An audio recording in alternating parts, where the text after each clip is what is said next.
The author, Mikhailo Yakubovich, is a scholar who has been studying Islam for 10 years. He says that the revolution of dignity and military actions in Donbas divided the history of Ukrainian Muslims between the periods of pre- and post-2014. His new book, From Maidan to Otto, explores the roles that Muslims have played since the revolution of dignity. This book is one of the first attempts to answer the question, what kind of changes have happened in Ukrainian Islam and among Muslims during this period? This is not just a dry enumeration of historical facts. It is about people, the way they see their role in this society. People's personal stories are proof.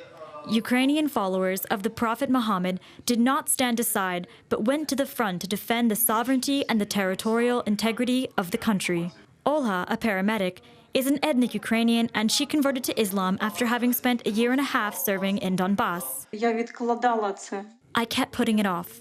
When I realized that I couldn't do that any longer, because anything can happen basically any minute, I converted to Islam. Everything I managed to do, I did thanks to God. When I tended to a wounded soldier, I said my prayer to God, that only with him I can do everything and save lives.